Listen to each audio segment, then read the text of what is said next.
All right, okay, let's get started.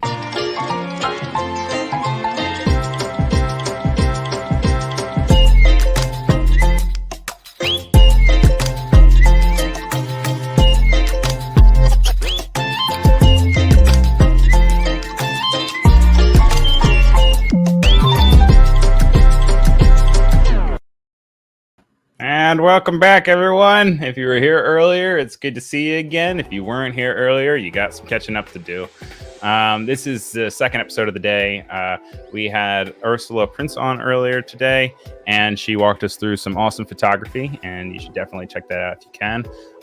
And today we have Anna Daviscourt, who I just got a push notification. Apparently she's on Adobe Live, so gonna tune into that. If you're wondering what's going on, what is Offset with Ryan Selvy? The Adobe Live team took a vacation. Work-life balance, everybody. And they said, hey, Ryan, you know how to live stream, because I live stream on my own channel on Tuesdays, Wednesdays, Thursdays on behance.net/Ryan Selvy or youtube.com/Ryan Selvy. And they asked me to take over and make my own little show up and have people on and have a good time. So for the next 2 hours, you're stuck with me, and you're stuck with Offset, which is a show about everything like off the beaten path with graphic design, illustration, photography, video editing, freelancing, you name it. We have a loaded week for you, which I'm really excited about. I'm excited about this show because Anna is an immensely talented illustrator that you probably know as well. Behance.net/Anna Daviscourt. I'll bring her in just 1 second after my spiel. And we're going to be going over a bunch of different stuff today. We will be going over obviously her illustrations, her work, her sketch, her work process. We'll be going over 36 Days of Type, letter O. We have a feature going on with Seema Surana. We'll do some monkey paws and, all the other shenanigans that we'll get into. We also have a little art history segment with, well, actually, I don't even know if I'm going to tell you who it's about yet, because we haven't prepared, but it'll be a nice surprise when it gets to it. Before we bring in Anna, I just want to say hello to a bunch of people in the chat. Hi, Anna Daviscourt is in the chat. She says, wild. Hello to Wade, one of the moderators and famous illustrator and live streamer. Make sure you check out his stuff at behance.net/waytocuff. And hello to Jack and Becca and Umacorn, Annika and Ashraful, Oliver, Tara.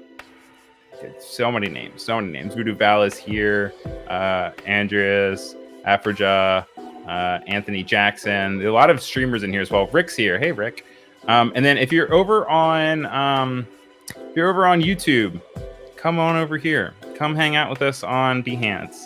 That's where we will be paying attention to the majority of the chat. Voodoo Val has been kind enough to put that information into the YouTube chat. So just give that link a little tap, and then you'll be brought over to this plentiful chat room full of people ready to talk about art and everything in between. But that's enough about me. It is my pleasure to bring in Anna. So please welcome Anna Daviscourt. Woo! Hi.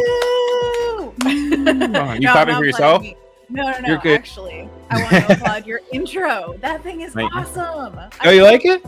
So much work that you put into this. Everybody just demands that the Adobe gods let Ryan have an ongoing show, because look at all this. You're amazing. I can't believe you. Can we clip that? I want to yes. clip that. I want my own show. Show it to the superiors. Let's make it regular. But thank you so much. I obviously put a lot of tears, no blood, not really any sweat. There was a conversation late last night, about you making a thank you for watching screen. Yes. And I see that you have done a full thank you for watching screen. It's not just like a little, it's like a full-on animated moving green screen arama. It's amazing. I mean, I gotta have fun with it. I am motion graphic designer after all. That's what I stream for the most part, is motion graphics, and then graphic design and illustration. On Monday, Tuesday, and Thursday? Is that what? Tuesday, Wednesday, and Thursday. Tuesday, Wednesday, Thursday. It's there every single time. So she just got her days. Middle of the week. It's the best time of the week, obviously, whenever Ryan's live. But yeah, you also stream yourself. Oh yeah. You are a practicing illustrator. You've worked on plenty of stuff like children's books and marketing campaigns. And you're also an Adobe, I almost said enthusiast, but very enthusiastic. An Adobe, oh my God, not entrepreneur. Alumni of the Adobe Creative Residency. Oh, that was Adobe a lot of Creative words. Residency. Yes. So if you don't know, the Adobe Creative Residency is an amazing program. You should look it up. But that was how I got launched from being a video game, mobile game concept artist, designer person. I painted stuff, and then I got the residency, and it just jettisoned me into a different career path altogether, which was children's books, and I've been loving it. It is such a nicer industry than games, honestly. But it's been a lot of fun, and I have a new book that I'm working on that should be coming out this spring, which is like now. Oh my God. Coming out. It should be done this spring. It should be coming out sometime else. Yeah, no, because we all know that the process and maybe you don't know, but if you're watching this and you're like, oh, books come out really quick right after they're done, you click distribute and it happens. No, it can sometimes it can happen. It can be literally years sometimes. So, D Ross says hi, Anna, and happy Monday. Hey, D, how you doing? D, your things will be good. Okay, you're doing great. Things be good. That's funny. Things are gonna be great. We got a really exciting show planned ahead. And before we hop into that, I was thinking that we could familiarize everybody with your work. My work? What? So let's check it out. I've got work. Let's look at your work.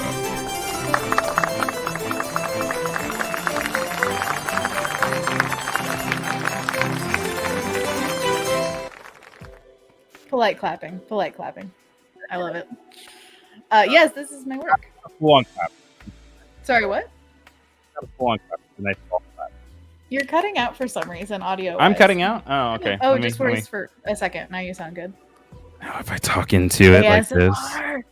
Welcome back to Adobe Live. So yes, this is my website, annadaviscourt.com. I have my most recent, well, not my most recent, but most of my work on here. And yeah, I do a lot of fun, colorful stuff, tons of animals, clearly, which kind of ties into what we're doing today. And if you have any questions about any of these pieces, I am happy to answer them. They are a lot of like whimsical, fun imagery that goes along with what I want to put forth into the world. Basically is like, let's put a little bit more magic and a little bit more nature into our everyday. That's kind of the goal. And especially when making work for children, I want to concentrate on positive vibes and giving them the tools to work through a difficult world. And yeah, that's basically me. Hi, Anna Daviscourt. Now, do you have a favorite piece on this page?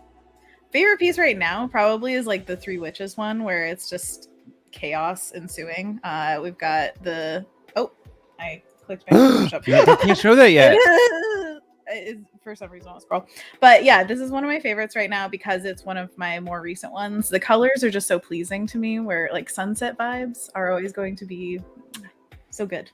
There are also three cats in this piece, if you can see them all. They are all having their own like little emotion that kind of corresponds with their owner, and that makes me happy whenever you can. Oh, I see them. You got one in the bag. You got one. Oh, you got two on the stick.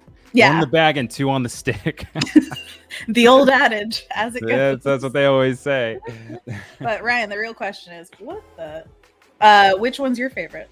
What do you think? Which one's my favorite out of all of these guys? I mean, I love your Mary Blair inspired forest at the top. Oh, heck yeah. I also am always a sucker for Animal Crossing, of course. So that's always going to take a soft spot in my heart. And then the one that's actually right below that one, with the patches of work, I got this actually as a subscriber, and I love how you are exploring different textures and the idea of having complex textures create the illusion of like space and depth, whereas like, I if I were to do it, it would just look like a messy canvas. So. No. Everybody can do it. This literally came out of playing in Fresco, which is one of my favorite programs that Adobe makes. It's for the iPad usually, but there's also a desktop version. And there are just so many fun, juicy brushes in there. And so juicy brushes. If you haven't seen Kyle's show, Kyle Webster has a show. You know the name of it. Noah Brush. What is it called? Brushes Galore. It's a brush show. Brush is something. I should know it, but I don't. And normally it streams the same time I stream, so I don't see it. That said, I can plug Let's Go Fresco, which is a new show on Thursday. Let's Go Fresco with Kyle T. Webster, Thursday mornings at 7:30, only on Adobe Live. Again. It's Thursday morning, so you'll know I'll never be there, but you might enjoy it, and I'll watch the replays. Hey, let's go! I love it. So yeah, that was where these backgrounds came from. It was actually this piece first, and it's so much fun just to play with brushes. So I would highly recommend, Ryan, if you want to make something like this, or if you feel like you just need a brain, like it's almost like using a coloring book, but without any lines. You're just like going and trying to make cool textures. It's really, really fun and very freeing when you have a bunch of client work that makes you do very technical things. And suddenly you're able to just like do whatever. It's great. In the Behance chat, Anthony Jackson said mice plug rather than nice plug, but it was funny because there was a picture of a cat. Then you go through, and then you have the little Apple mice right there. We've also got the mice. He corrected himself, but I think no. Anthony Jackson is very clever and intentionally did that. I don't know why, but my mouse keeps clicking double for some reason, and I need to fix it. But sorry, that's I had that problem. Is it a Wacom mouse? No, it's a Razer. No, Death Adder Elite Razer. Yeah. Anyways. Which I said this in the last stream, but it always constitutes saying it while I have to say it every single stream. All of these views are my own and Anna's. They are not a direct reflection of Adobe Live. If I bring up products or say anything about it, Adobe Live is not endorsing or not endorsing them. It's all just yours truly. How dare you endorse all these products? Hashtag ad constantly. No, I mean, yeah, there's that too. But all right, with that though, I think we could probably hop on into checking out what we're going to work on today. Do you want to talk a little bit about what you have planned? I have many things planned for us today. Come with me on a deep dive into the water.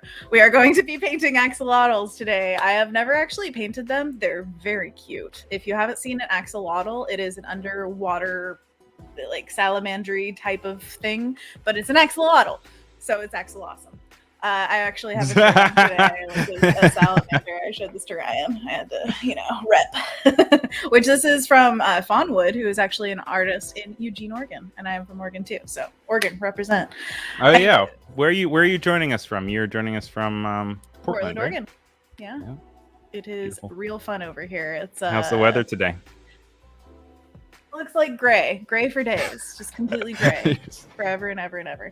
No, actually, on Tuesday we're supposed to have like Portland. That's Portland. Tomorrow we're supposed to have like 70s and sunny, and I'm just gonna go do cartwheels. It's great. I love that. Wait, you're Ryan Selvy right now. Oops. Hi, I'm Ryan Selvy. Nice to meet you. I'm hosting Offset. Look at my awesome skills in every single transition and opening and closing. It's awesome. Oh, man. But yeah, I'm also joining you guys from Brooklyn, New York. So we are on the opposite sides of the country. And today it's nice. It's good enough. I think it's probably like high 50s, low 60s. It's New York City. So it's like, I'll take it. It's good. I'll take it. I'll take whatever I can get. It's not as lush as Portland. That is one thing I love about Portland is how lush it is. Oh my gosh, because of the rain. It's just constant. And so we get like moss, forests, gorgeousness. Right now we've got tulips growing. I can't wait to go to the tulip festival. And then tulips are some of my favorite. Oh, you guys have a festival? Did not know there is a wooden shoe festival out in Woodburn. It is just fields full of tulips. They actually have a field check. You can go on their website and see how the tulips are doing, so you can decide if it's your day. Field check. Gotta check out the tulips. All right, so these are our axolotls. I did this sketch last night in Fresco with the pencil brush, and I have a color palette picked out, and I just am going to paint these guys and give you kind of a rundown of my what do you call it? Like the process. Yeah, that's a word. I know. I know we normally chat only in the Behance chat. And also this person is spamming a little too much, but they are saying hello, cute ma'am and handsome man. And so we both just got complimented on our look. So I just want to call it out. And also Ikmel Bandera says hi. Hop on over to Behance and chat with everybody else. Whoop, whoop, whoop. Hello, YouTube people. And also I like to give a shout out to Replay Landers, whoever's watching this after it was actually live. Hello, we love you too. You should have been here, though. You should have been there. You should have been there. But yeah, you pretend like you're typing in the chat, but like actually leave a comment and just be like, wow, Ryan's hair is just fantastic all the time. I was going to get a haircut before, but I ran out of time this weekend. So I appreciate that. Excuses. No, I like the longer hair, honestly, a little shag. I cut my husband's hair, and so I feel like every once in a while, you know, it's like you cut it, and then like 2 weeks afterwards, that's where you like want it. Like, oh, yeah, that's why like you always get your hair cut like a little bit before school starts. You don't want to get it the week before. You want to get it like 2 weeks before. Too short, too clean, too whatever. You want a little shag. I learned that from Ned's Declassified Guide. Remember that? Oh, really? Yeah. What is that? You don't know what Ned's Declassified Guide is? No. I thought we were similar in age. You not watch Nickelodeon? Yeah, I watched a lot of Nickelodeon. Apparently, well, then clearly you have the West Coast programming, not the East Coast programming. That was at like 2 a.m. for me. I couldn't get there. No, honestly, I was hit and miss with a lot of shows. It's like some of them you see every episode 10 times, and then other ones like completely miss your radar. I was an axolotl character in a show. That would no be way, cute. Really? They would need one. I said. Oh, they need one. Don't have okay, one. Gotcha. I was like, where's the axolotl? That would be perfect. There is a webcomic that I've read. It's Castle Swimmers, and it's got a little what do you call it? Axolotl character, and it's so adorable. The way the artist draws it every single time, it just makes me so happy. I love it. Yeah. So why are you going with yellow for axolotls? This is not going to be the final color. What I usually like to do is have a base of some kind of really bright color, and then I paint on top of it with a clipping mask, and then every once in a while I'll make a stroke that just doesn't cover it completely, and then you get this like little blip of a nice undertone of color. It kind of goes back to I was trained in traditional painting at art school. And I went to the Art Institute of Portland, which is now gone. So I went R.I.P. R.I.P. hardcore, because it was a for-profit school. I don't endorse the program, but I do endorse the teachers that were there. They were amazing, which is the case for a lot of schools. Like the individuals there are doing their job, but the conglomerates are just... So I would highly recommend finding the teachers that you want to learn from rather than the school that says it's going to teach you stuff. But anyways, the way for traditional painting that I was taught is you do a wash underneath of a color, and then you have the sketch of like the structure that you want to paint. And then as you paint, certain little areas just don't get completely covered, and that's when the wash comes out. And you can actually see this. I went to... I believe it was MoMA in New York. In New York, your side of town. And side of town. I'm walking here. Sorry, I'm very stereotypical. I'm walking here. Hey! I've been there many times, but honestly, I need to explore Brooklyn more because I feel like that's one of my blind spots. Oh, your mic just totally switched out. That was weird. Hello. Can you hear me? Oh, that's better. Yeah, you're good. Yeah, you're good. Is it okay? Maybe I was yelling in New York accents too much, and it was like, yeah, maybe. Stop it. Stop. I get loud sometimes, so sorry. But get loud. Get loud. The time I went to MoMA, I got to see Starry Night from Van Gogh in person. Isn't that weird? It's so tiny compared to what you think it is. But it's not that tiny. It's not like Mona Lisa tiny. It's like that big. It's like it's not. It's like this big. Maybe I remember it differently, but it was smaller than I expected. That's all. Are you sure you weren't just looking at the map and it was showing you where it was? Like, this is it. The thumbnail. They hand it out. Well, I guess there's another room with Monet, and it just takes up the entire wall. So in comparison, well, Monet. But what I was trying to say is Van Gogh has gaps in that painting. There are little white spots of the canvas showing through, and apparently he did not put down a wash. So that's all I was getting at. Oh wait, so he just put it down, just put it down, just like, here's Starry Night, boom, one and done. And like, it's crazy, you know. You want to know something? I don't know if it's shameful or exciting, but this recent year, literally within the last year, with Starry Night, I learned that the big thing is not like a castle tree. Is it? Oh, okay. The big thing is a tree. I think there's a church in it, isn't there? There is a church, but I was like, I'm gonna pull it up real quick. Yeah, we gotta get the reference. But and I'm just pulling this up because this is the first place that I could find it. I'm not selling it on this website. Oh wait, no, I can pull it up. Okay, cool. But if you look at Starry Night, I always thought whenever I saw it, that the thing in the very front left of the screen. Oh my God, listen to me. I always thought that this right here was like an abstract castle or like church, and this was like, you know, the steeple or whatever. Yeah, some kind of building. Then I went to one of those immersive Van Gogh experiences this last year, and they had like a thing where you could like walk around and go to like different parts that then changed into the painting, and they like walked over to a ledge and there was like a tree in the way, and then it like changed to it, and I was like, what is going on? Where's my castle? Yeah. Oh, Becca says that, she thought it was a tower too. Okay, cool. So yeah, not a tower, it's a tree. You know, and it reminds me of our snake plants, honestly. Look at that. Speaking of our snake plants. Snake plant buddies. Oh wait, I guess I have to zoom yours out. I can zoom yours out. Bring it in. Bring it in. Don't have it come crashing down and break on stream. I'll feel forever. I have to jiggle it. It's got jiggle that snake plant. Heck yeah! And then I've got my little baby. This is my only vining plant, and it's doing so well. And I'm very happy. My vines are doing great. I love this vine thing. Oh yeah, so cute. Oh, Voodoo just said, "Wait, is that not a castle?" Okay, so I'm not alone. Castle. I am not alone in this realization. Petition to change the tree to a castle. Let's do it. And okay, I'm gonna say this.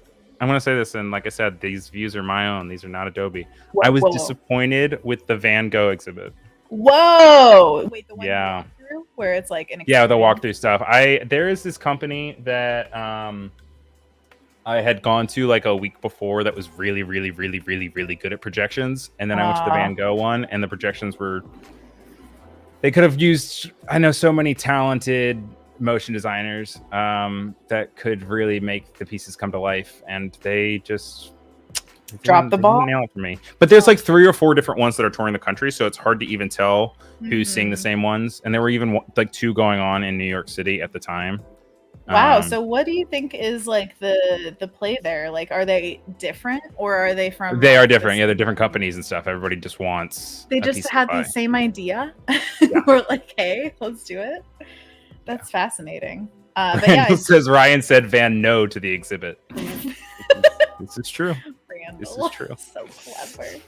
There is one coming through Portland right now, and I was like, man, I would love to go to that, but I am still very cautious with pandemic stuff, so I'm kind of like, if it's not super important, I don't need to go. It's fine. No, but for sure. I mean, the thing about it in New York was it was like in this like these big warehouses. Yeah. Which I think was also a detriment to it. I feel like those experiences, they should be smaller because then you can have more control over the space. But yeah, if anyone knows of people who do immersive art exhibitions and they need motion graphic artists, I know a guy, and his name is me. Well, his name's Ryan. It's not me. His name is me? Okay, I'll go check me out. I'll go check me out. Undies? Me undies? Oh, interesting. Sorry. Also, do you say me undies? Yeah. Which brings us to our first sponsor, me undies. If only. Totally kidding. Adobe Live does not have sponsors by me undies. Yet. I'll make the talks. Give me a weekly show, you guys, and I'll get you that me undies connect. But sweet me undies. Oh gosh. Great motion designer. Me. Also, sorry if I just hit the mic with my well, I did hit the mic with my stylus, but I'm sorry if I didn't hear it. Okay. So it's okay. Foodie Val says, I had Starry Night on my wall next to a Star Wars poster as a kid. Of course, because Foodie Val is the biggest. By the way, side tangent before I finish that sentence, look up the Star Cruiser tours. I'm sure you already have Voodoo, but it's pretty cool. It's my favorite paintings, and this whole time it wasn't a castle. Yeah, so I'm proud of them. I like that they're like my entire identity. Yeah, no, I'm telling you, right? I've written like papers about this stupid thing, and like no one has ever been like, no. I guess they just always assumed I was talking about the castle in the background. Yeah, I guess. That's so funny though. You actually said like, and I love the castle. It's my favorite part. Look at it in the left corner, like right there. And nobody. I guess it's maybe this is a Mandela effect kind of thing. Everybody was like, it's a castle. Duh. Wavy castles. Duh. Mike says, don't you already have a weekly show? I do on Tuesday, Wednesdays, and Thursdays on my own channel. But I want an Adobe Live because I want everything. Give Ryan more. This is the new petition. Give Ryan everything. Also, over on YouTube, seeing some more chats. If you guys want to join the chat, make sure you click over into Behance. But hello to Giaco and Lilik and Fran. Hey, Giaco. I know you. Hey. Oh, you know Giaco. If it's my Giaco, yes. My Jacko. You know how we my Jacko. I love that tie-in. Yes. Okay. I'm into it. By the way, I'm laying down some color, just letting you know. Yeah, no, that's what I was about to go into because I'm being chatty Cathy here. I'm not talking about the art. The yellow against that blue purple is so beautiful. This is what we do. I'm getting what you're talking about. What brush are you using? Right now, I'm using Texture Blocker, which I believe actually isn't one of the native brushes. I think it might be from a pack that I got from Shaunalyn Parmesan, who is a regular here as well. I think she was in the chat at one point, or really? she commented something. I saw her name recently. Yes, Shauna is an amazing artist and is doing a lot of children's book work. Also just dropped a class on Domestica about fun lettering in children's books. And so check out her work. I don't have a link, but it's usually in the links of in my streams because I use a lot of her brushes. You have a whole bucket here of your favorite ones. It looks like you got Bristle Bomb. That's Kyle's. You got a lot of Kyle's in there. I love Kyle's. Yeah. What is your Black Lives Matter brush, or is it? This is else? It's a brush that Kyle actually made during the Black Lives Matter protests, which I remember you were talking about with Ursula. So second time it came up. Hey, Black Lives Matter. And gotta keep the conversation going, baby. Yes, this is systemic change that we need. Absolutely. And this is a brush that he I believe, put up on Gumtree and was just kind of like, hey, or not tree. That's I was going to say, is Gumtree different than Gumroad? I watch this YouTuber who, this is totally a tangent, but she does reveals of pottery molds that she bought on Gumtree, which is, I think, the Gumroad of Australia. And so she bought these molds and she pours clay into it and reveals what was inside, basically. So anyways, I have Gumtree on the mind. And so what was I going to say? On Gumroad, he put it up for as much as you wanted to donate, basically, and you got the brush as like a brush out of it, but you could also donate. Exactly. So it was one of those great, I don't know, I love collective action like that, which I guess I could mention right now actually is a huge moment for the animation industry, if you guys don't know. I know this isn't quite as, it's not human rights as much as like the Black Lives Matter movement, but it is really important for the industry. So in animation, there is a hashtag that you can follow called New Deal for the number 4 animation. And it's all about paying people what they're worth and equal pay for equal paint, because a lot of times in the animation industry, there are crunch times, way too long of hours, not enough pay, not paid overtime, not, no maternity or paternity leave. There's just a lot that needs to change within the industry. And right now there is a rally going on, I believe even today, maybe it was yesterday in LA for that. So yeah, check out the hashtag New Deal for animation if you're interested in that. Bow. Also, Umacorn was asking about the tree and the castle. We're talking about Starry Night. This is not a castle. Yes. This is a tree. That's it. You know, there are little splotches of yellow in there that could be like windows. So That's what I'm saying, man. I was like always like, is it silhouetted? Is it? I don't know. I don't know what it was. Maybe. Hello to Tornik. Oh, sorry. Oh, you're fine. And also to Ramen from Bangladesh. Nice. Hey, Bangladesh. From Bangladesh. Very cool. Love it. We're here with Anna Daviscourt. Hi, I'm Anna Daviscourt. Nice to meet you. She's working on some axolotls, and boy, are they beautiful. So you put down everything on one layer, though. That's so brave. Well, this is a clipping mask on the yellow layer. So yeah, I kind of free paint on that layer. It's very mushy. Let me turn off the lines so you can see how mushy. Wow, those are some loose brush strokes. But with the lines on top, it kind of takes it in. And then it depends on what kind of painting style you go for. I kind of waver between lines and lineless. So sometimes I'll have like an area of line and then I'll erase it in some areas. And that's kind of my work between of all this, because I love so many different art styles. I don't know about you guys, but I find myself very torn with almost every piece of like which direction to go. And at a certain point, I just let reference go. And I'm like, I'm going to paint what I think looks good on this page and just go from there. Because there's no end to inspiration, really. Absolutely. And speaking to your point of loving many different styles, I think that is a great transition to talk a little bit about the letter of the day. Today is brought to you by the letter O. Oh!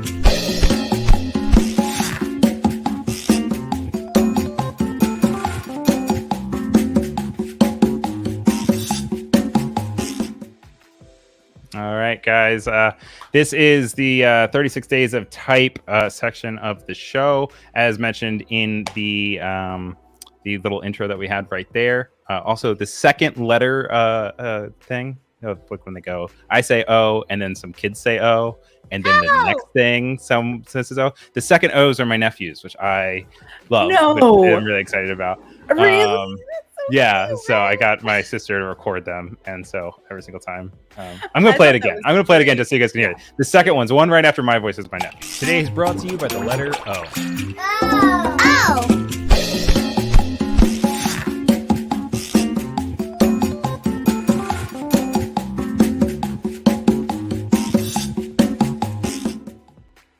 So shout out to Riker and Callum.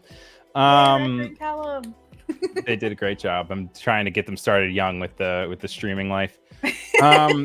So I actually have a segment for Seema Surana that we can actually look at in a second. Really? Also, Anna, feel free to keep working or talk about these pieces. It's up to you, whichever you're up to. Today's letter is O, and Seema was kind enough to actually send over her O for the day. I feel like this is work that you could really relate to. Personally, I think that it has a similar color palette to you. I also really love these I don't know if they're unicorns because they don't have horns. Pegasus. Yeah. Pegasus. Yeah, there we go. Pegasi. I don't know, but I love them. And I also really love how there is a face in the center of the O. I was just gonna say, do you see the face? I was like, oh man, there's so many things that you can look at. That's why I love like patterny kind of work. It almost looks like it could be printed as like a textile. I can see this on a quilt. Ooh, that'd be so pretty. Oh yeah, you're right. Or like a embroidered thing. I feel like it would take a lot to embroider it. Oh my gosh, and on YouTube. Symmetrically. Sorry, go on. No, for sure. But her whole series, and like I said, in just a minute, we will look at the segment that Seema walks through. Seema walks through her work. It's very inspirational, and she talks about how she's done it in the past. It's a really great series, and you can find her on Instagram. All the things underneath are just Instagram. Huge love for Behance, and she also talks about her Behance. I just found most of the stuff through Instagram because you can easily search for hashtags. So nice, yeah. There you go. Next up, we also have this one by Sofia Valenzuela. She does a bunch of collage pieces, which I think are really cool. And if you guys check out her work, she really finds a cool way to like tell narratives, but also, keep it with nice and collage. Definitely. And that movement, my goodness. The movement is great. Also, the fact that that woman can bend like that is with a little stretch. So incredible. It's like a cat. Not to say that she's a cat, but she's a cat. Catwoman. She's Catwoman. Go see Batman.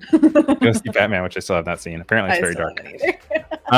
This is by a guy named J. Anthony Nathan. I'm actually reaching out to him. I'm hoping that we'll have a segment with him later this week. Stay tuned. I've been in talks with him, but I have not gotten a video from him yet. But this is his O. He's doing a lot of things with feels like ink and kind of similar to your axolotl noisy brushiness. I feel like that's pretty cool. And he's the bunny ears. I also love the delicateness of the little like dot at the end there and the little bloop before it. It just feels very like, it's a perfect line, but with that little bit, it feels like you made it by hand almost. Yeah, it's like also it feels almost brutalist in the middle, but then to your point, it's very like dainty and fragile on the outsides. I also like the use of the negative space that's on the outside that kind of almost makes it feel like yin and yang a little bit. It definitely, Oh yeah, and Reverb Mike, right as I said that, said the yin and the yang and the bang bang. Reverb Mike always has 1,000 quotes. If you guys don't know that, he's over on Behance. Also, Jaco says, Anna, do you know that I am also from Bangladesh? On YouTube. No, I did not. Hello, welcome from Bangladesh. Bringing Bangladesh together, one Adobe Live at a time. Exactly. We're gonna have a Bangladeshi audience. Simon here has used a CD-ROM, it looks like, as a point. If you go over to his work, he has a lot of very colorful and like blown out illustrations.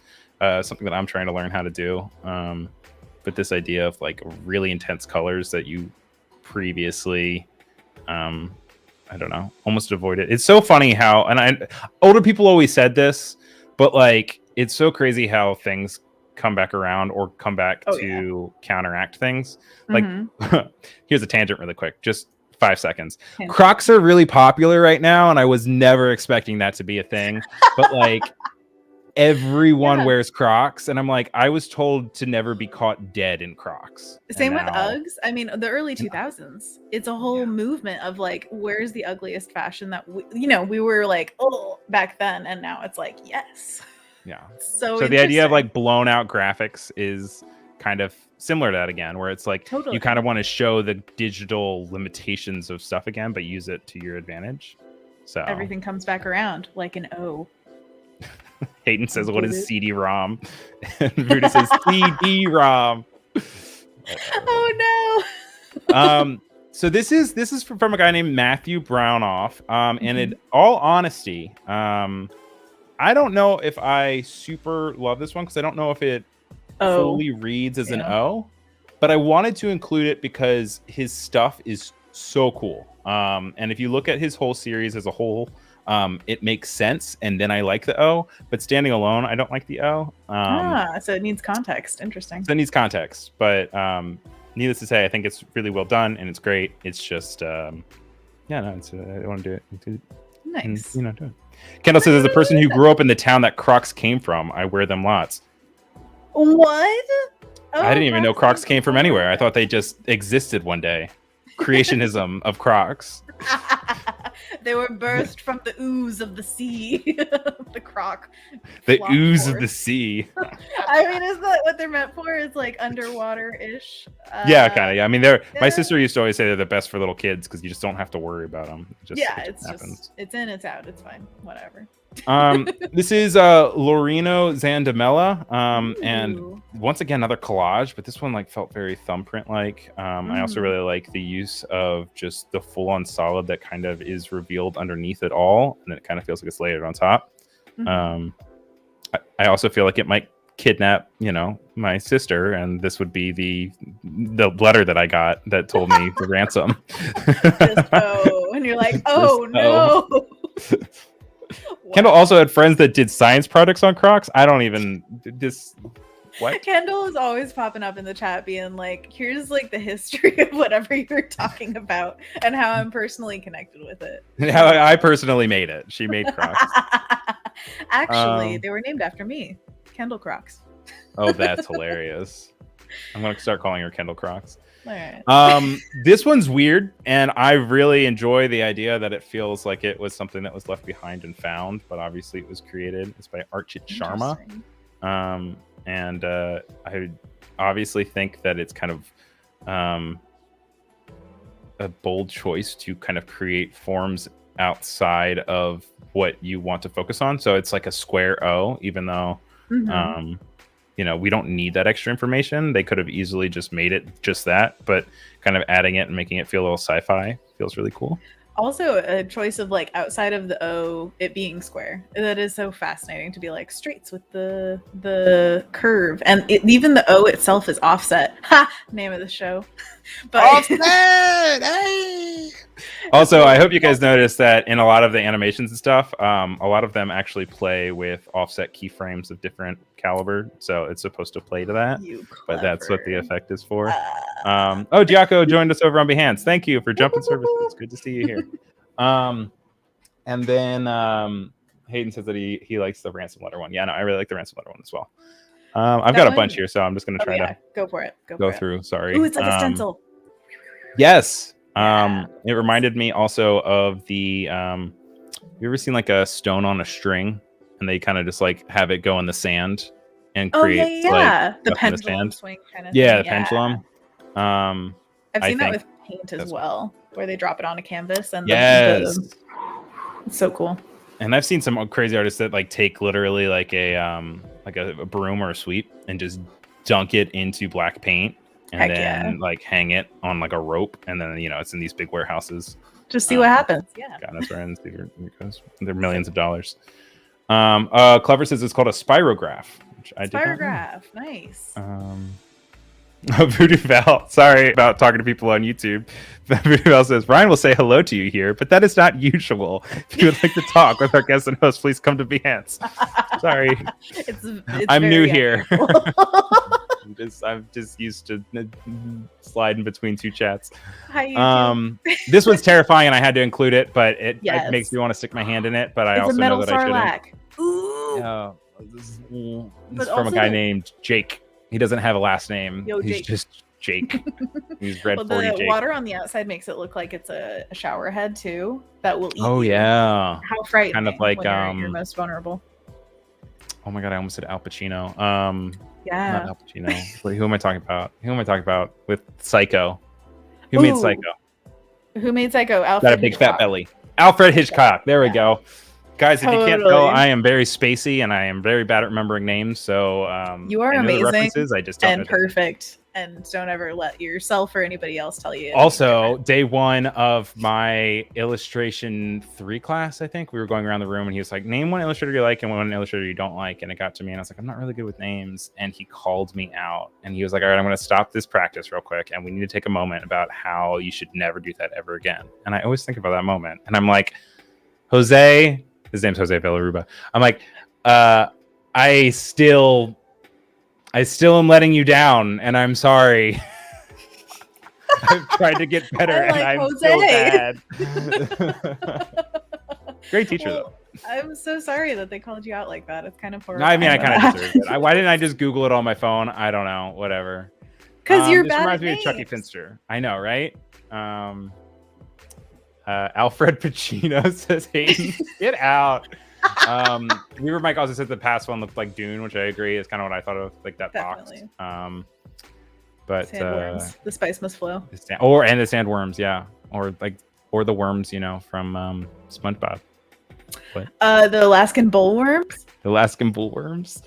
Alaskan bullworms. That's actually a really good type case. They use some cool type. I've heard of that. Yeah, it's in the back of my mind, tickling the nerves. Alison Chen has a cool Chucky Finster one. Oh, this one is beautiful by Diana Goldberg. Ooh, so classy. Reminds me of stuff is very classy. Threaded needle. It looks like. Ooh, yeah, very threaded needle kind of. Also, Great Gatsby kind of.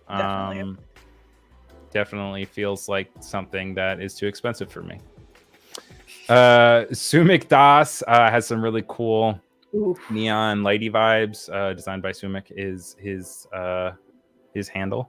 It looks like the best part of the 80s. It's so good. It looks like the best part of the 80s with none of the bad stuff, and there's plenty. Yeah, of it's just shiny and neon. I love it. This one I thought was cool and weird and reminded me of skateboarding kind of. Maybe it's the eyeballs, but also this owl. feel like it's a reference to something, but I couldn't remember what it was. But I feel like I've seen that owl on some TV show or something. I could believe it. Maybe it's the owl that licks to the center of the Tootsie Pop, but never actually does. 1, 2, 3. This one is crazy. I love this one. It's actually animated, but I was just doing stills, so these are just still a bit. I think so. That's awesome. In that moment, I felt we were infinite. Is that the right quote? Reverb Mike, help me out. That might be too young adult film though for you. That's Perks of Being a Wallflower. Oh, it's been a million years. This one I feel like you would love, by Karuna Subia. Heck yeah. And look at that frog tummy or that frog throat. Although I don't know if that dot is supposed to be his mouth. His mouth, clearly. Or if it's the shadow of the thing. No, that's too dark for a shadow, and they got their values on lock. That's definitely a mouth. I love the color of the feet being also represented in the eyes and the spots on the frog, but nowhere else. I think it's a bold choice, and I think it blends in well. I also love just like the background, how it is so muted back there, and then they have the little glow on the drops. It makes it feel very dreamy. Yeah, just so subtle, just a real soft brush. Yeah, with a big old feather. Umacorn says yes, definitely mouth. Also, Randall caught my Perks of Being a Wallflower reference, which I appreciate you so much, Randall. Randall, clutch. Everybody says mouth. This one is beautiful. Ursula actually pulled some of these, and we just didn't get to it in the last stream. So shout out to Ursula Prince again. Watch that replay. Definitely. Darsh Batella. And this is another one that I feel like feels very aggressive, but also very dainty. True. The thinness of the lines, it's lovely how it spirals, but then it feels like repetitive in a nice way, and then breaks that repetition. Yeah, it's like a weird MC Escher kind of finally, like, just down sort of thing. I knew a name. Look at me. Good job. Do you like him or do you hate him? Because you can never feel midway about somebody. No, it has to be all the way. Nick Millward. This one feels very trendy and on point. Nice. It has a 90s vibe to it, but still, you can still tell it was made now, which is always really interesting to me. Also, hi Rob, welcome to the chat. Because I feel like it could be made in the 90s, but I also would be surprised if this was actually made in the 90s, because it only takes the good parts. Definitely. It almost reminds me of Doug. Do you remember that? Yes. Love it. All right, copyright notice. That's like my third copyright song that I have alluded to while we've been here. And then this is the very last one we have, and it's by Wafa Otobashi, and this one's an egg, which is great. And that finger is terrifying, but I'm here for it. I was gonna say, are we gonna have a debate about what it is? Because I can see it being an egg, but that yolk to me is way out of proportion, don't you think? Yeah. Is it an ostrich egg? Maybe, but also why can you see inside the egg at the same time? That's so strange. So it's a flat cut edge of the egg that's been boiled and then is held by a fingers like this. Boil it, mash it, stick it in a stew. I met the grandson of that woman, which is fascinating. Wait, what are you talking about? Because I'm talking about Samwise Gamgee. Oh, you're talking about potatoes. Potatoes. What are you referencing? I thought you were talking about green beans, tomatoes, potatoes, hams. No. That is tickling a little bit of my brain, but please continue. What's the context? Places. Also, Voodoo Val, I'm giving her a run for her money with these links. She's hopping on it. Voodoo, if you're moderating tomorrow, I will give you links in advance in a Google Doc so that you don't have to 10 points through and find these Instagram handles. But huge shout out to Voodoo Val. Definitely, she's a hero.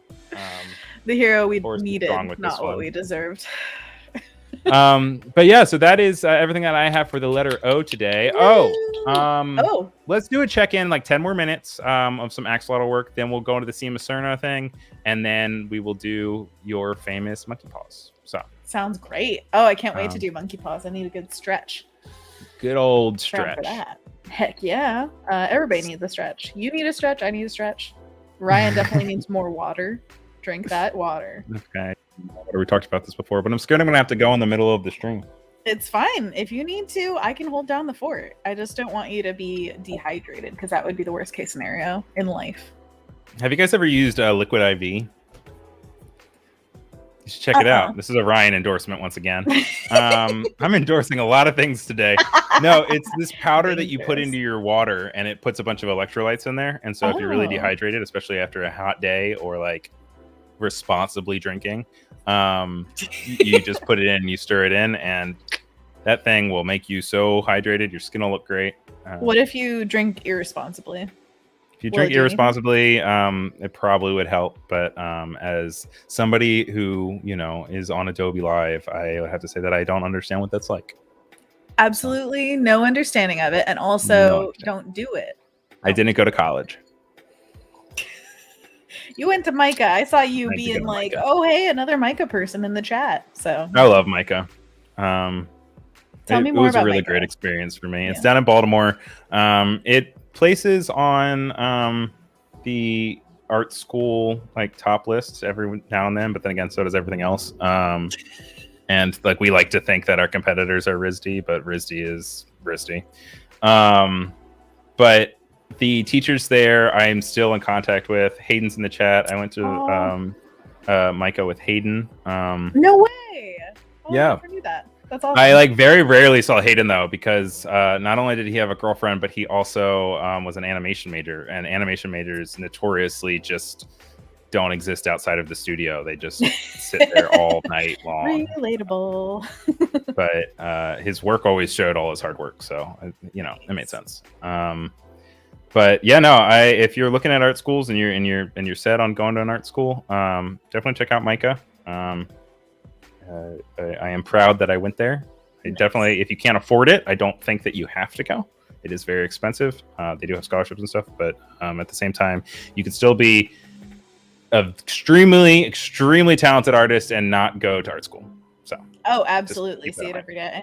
But also, it's good to know that you're keeping in contact with a lot of the people who went there. I think that's one of those like you get what you put into it kind of vibes of like, if you are social, if you make effort to like know the people around you, you can benefit hugely. And you're not doing it for the benefit, you're doing it for friends, but No, for sure. But also even like the professors, like leading up to this, I called one of my professors like 2 weeks ago.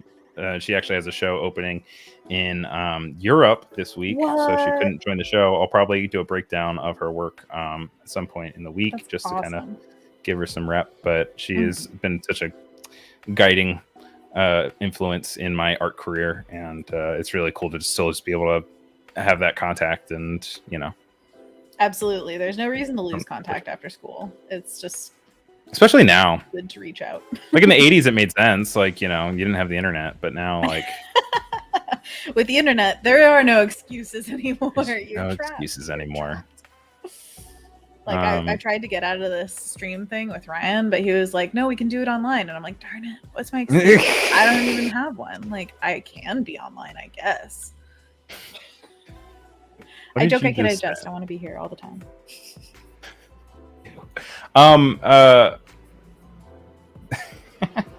What? Never mind. What? I read something, but then it got deleted, so I'm guessing they don't want to talk about it. Never mind, take it back. Doesn't exist. Never again. Voodoo is also holding down the chat in YouTube. If you're on YouTube, come on over to Behance. Res Troyer, it's exciting to see you, but come on over to Behance and say hi. Also, thank you so much, Val, for all your work, and also I hope people are having fun on YouTube. Because we know you're having fun on Behance. Come on. Yeah, we're having more fun over here, though. So. Ryan, I just used something that I don't know that people always know about in Photoshop. So let's check this out real quick. What? I didn't know that was there.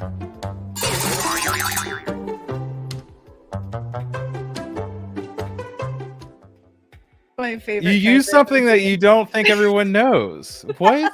What? Tell me a little bit more. So if you use Photoshop and you are ever in need of an eraser brush, but you are like, oh, I want to make this brush basically the same texture as the brush I'm using. There is a trick for that. And I swear, every single illustrator, everybody who paints in Photoshop needs to know this. So I didn't know it for years, and I'm mad. So what you do is you paint with a brush, and then you press down the tilde key, which is the little squiggle on the upper left-hand corner of your keyboard underneath the escape key. You paint with a color, so you can see this pink that I'm putting down on the tail on the left. And I want to erase some of it out so that we can see some of that yellow underneath. You just press the tilde key down and brush, and it takes it away with the same brush that you were using before. And how you say the tilde key, no one will ever know. But no, I'm just more excited. Whoa, I didn't know that was called the tilde key. Also, I would show you guys, but my keyboard is filthy, and I will never live it down. No, I want to see it now. Reveal yourself. It doesn't reach. Oh, it doesn't reach. You can't make it. It's the little wave. That's all you Kendall says the Tilda Swinton key. The Tilda Swinton key. It can be any key. It takes on the role of whatever key you need. Only if she is whatchamacallit? Captain Phasma. Captain Phasma. She's not Captain Phasma. Yes, she is. No, right? That's Gwendolyn something. Oh, yeah, two very tall, powerful women that could tell me to do anything, and I would say, okay, yes, right, ma'am. One of my favorite Tilda Swinton roles is Constantine. Have you ever seen that? Keanu Reeves. Constantine? Yeah, Rachel Weisz. I don't think I have. Oh, you gotta watch it. It was. I feel like it was underrated when it came out, and it's. With Shia LaBeouf in it. Yeah, Shia LaBeouf has a minor role, but Shia LaBeouf. The Rachel Weisz, Keanu Reevesiness is amazing, and Tilda Swinton plays just an immaculate being. I love that character and how she plays them. Oh, Voodoo's mad at me because I messed up my Star Wars. I'm sorry. Oh my gosh, what'd you mess up? She is typing in all caps. Can someone please control the mod troll in the chat? I'm being cyberbullied. Don't anger the Val. Ooh, clearly bad.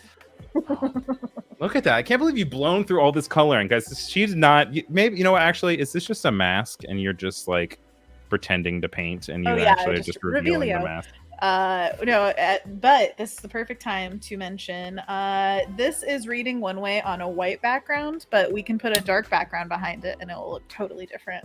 So we should probably color theory. Color theory. Relativity of color, baby. Whatever color is against another color will make it look different. It'll bring out different tones. So you should always have the colors working together. See how, like, whoa, they look much lighter now than they were before. And what I love to do, especially if I'm just doing a background color for a piece and it's not like a full-blown background or anything, it is just putting a flat color of whatever and then throwing a hue saturation layer on there and then flipping through some options so you can get like different colors, different saturations, different values, all that kind of stuff. It's a good little tip. Good little tip. But now we are about an hour in, so we're going to take a look real quick at what we have going on later today. And then we will do some monkey paws. So later today, we have Cody Bear doing power prompts at 2:30. That'll be right after there's a replay after this show, which ends at 2. 30 minutes of a replay, and then a brand new show by Cody Bear, Power Prompts, Sword and Stone. It's the medieval time. And it should be really cool. So make sure you guys stick around after that. And then tomorrow we have Zachary Bromberg doing video editing at 9:30 tomorrow morning. And Christy Campbell from Pink Pony Creative will be doing some branding and walkthroughs of graphic design. This is a little thing that I made for Cody. Join Cody Bear as she hosts Power Prompts, Medieval March, Week 3, Sword in the Stone. Every Monday at 2:30 Pacific, only on Adobe Live. That is I had to pretend to be Cody with some of those drawings, but I took a lot of the other stuff that she did. I cannot believe how much work you do, Ryan. Gotta make it happen, baby. Gotta do it. But more importantly, when we work through all this work, we have to make sure we take care of our hands.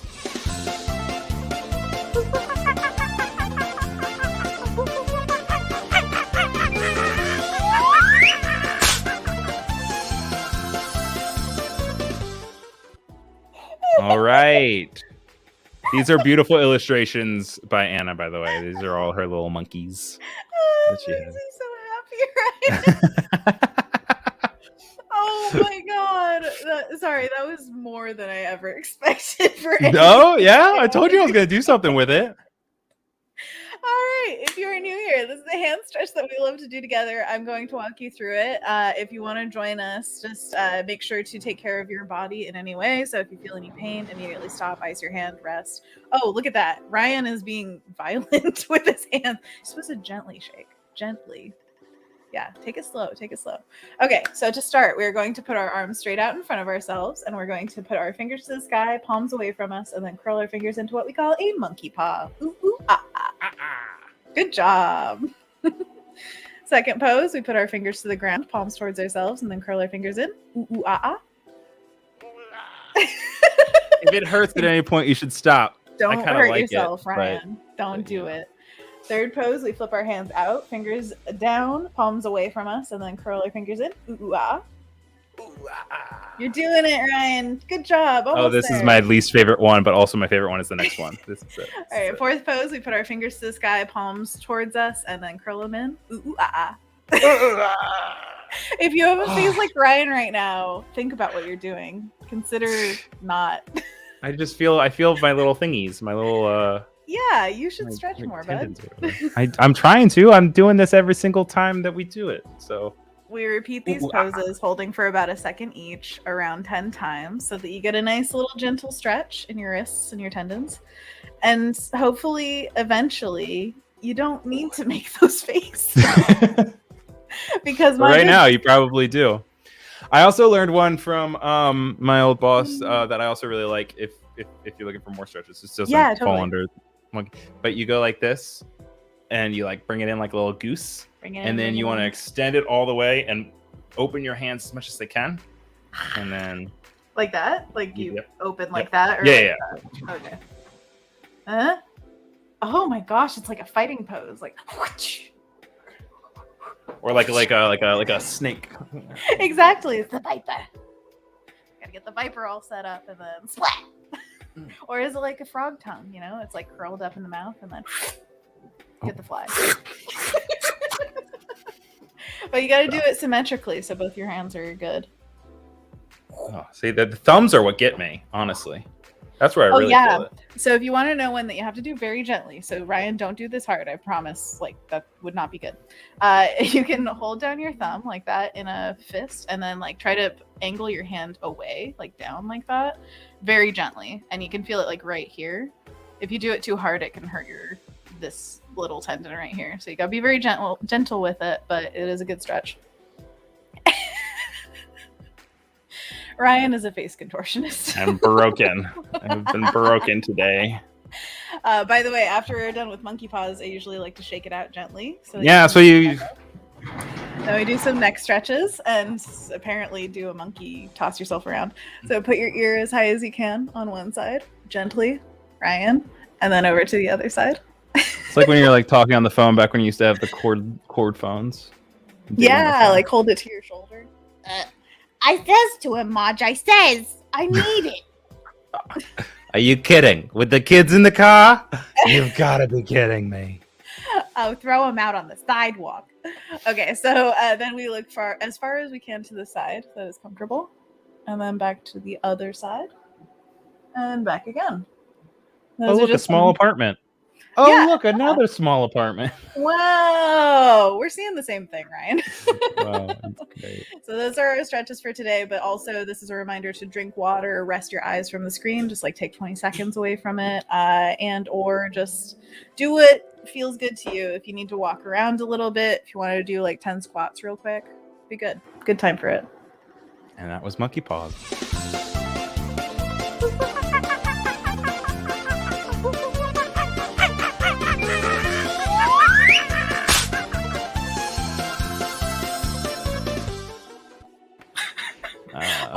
Where did you get the monkey sounds? Oh, I have the sound effects subscription thing that I got going on. Are you sure you didn't make them? I did not make them. I would like to hear you try. Much breathier. A lot breathier. All right. So before we hop back into some more axolotls, I wanted to see if we could look into a little bit behind the curtain, Wizard of Oz style, and see your process and kind of how you get to where you already had something already planned here when we started the stream, but wanted to see if we could check out your sketchbook. Yeah. Ooh, let's see your sketchbook. That was definitely you, right?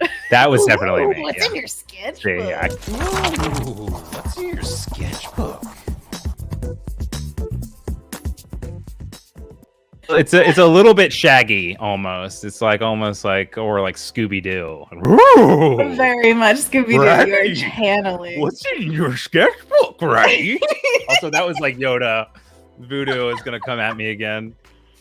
I love it all. Everything. You need to voice act everything you do from now on. Oh gosh. Okay, so this is just a little look through my sketchbook. This is a traditional sketchbook, but I sketch digitally as well as traditionally. But just for this little peek, we're going to go through a few of my looser sketches first, just to show you.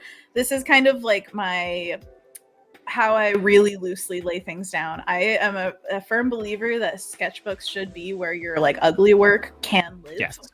Yes. Just go. It's okay crazy, and make healthy stuff, and possible to make healthy, ugly work and still be a fantastic artist. All fantastic artists have ugly works. It's essential. Yeah, absolutely. You have to have ugly work and you have to be okay with that. So this is a page of just ideation for what I wanted to make stickers of. So I knew generally an aspect ratio, and I was wondering, should I make little houses? Should I do something with flowers? I abandoned ideas halfway through, so it might not even look like what I was trying. And then I went on to this idea of cats among some kind of plants. And so I was just kind of let's try stuff. So this is kind of a general page, but some of them can be very, very loose.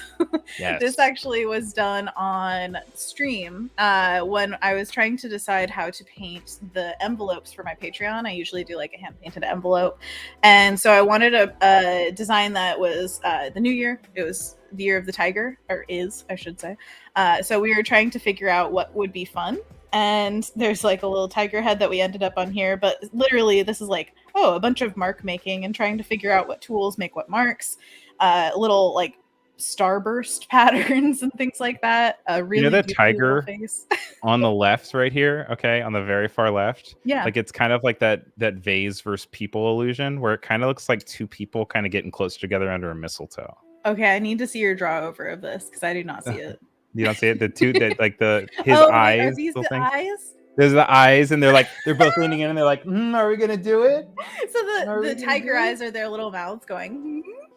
I love it. Oh, that's cute. Also, hi to Vikram saying good morning, hello to everyone. Hello, good morning. Also, thank you everyone for the kind words in the chat about the stream. I'm glad you guys are enjoying it. Oh my gosh, Ryan, you're knocking it out of the park. I can feel it right now as we're streaming. Follow me on Behance, behance.net/Ryan Selvy. We have good time on stream all the time. Tuesday, Wednesday, Thursday at 4 o'clock Eastern time. It's great. Anyway, back to Anna. Follow Ryan. Also, you can subscribe to Ryan. You can get all sorts of amazing things. What a plug! Hi, Sarah's here. Oh, Sarah, I get to play your thing. Here you go.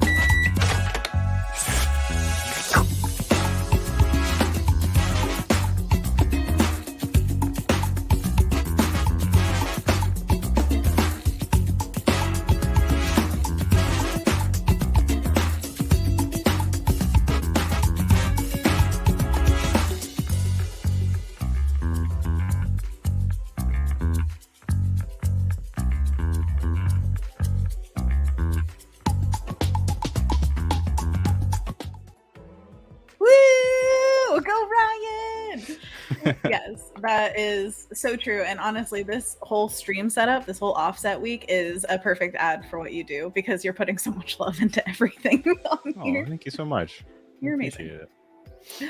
So, as we go through the sketchbook, this is an example of a page of exploration that is much more tight. I was trying to look at artists and how they render plants and stuff, and I was just trying to figure out like how to get that kind of mark making in my work. So there's like basically a gradient. Oh my gosh, there's so much love for you in the chat. I know. I'm ignoring it. I can't deal with compliments. So there's a gradient. No, it's so cute. I have to show everybody. Okay, wait. No, I have to show on the. Look at that! Look at all those little hearts. Oh, whatever. Yeah, I can get rid of that. Dope. I can get rid of that. Look, it's just us two now. Oh no, where'd the screen go? Oh no. So cute. Oh, I love it. Okay. Anyways, back to this. So as I was saying, this is kind of like a gradient of looser work to more final work, and I want like people to know that there's a whole gamut of that, and it's not necessarily indicative of like how much is in my sketchbooks. It's just this is kind of a slew of what types, I guess.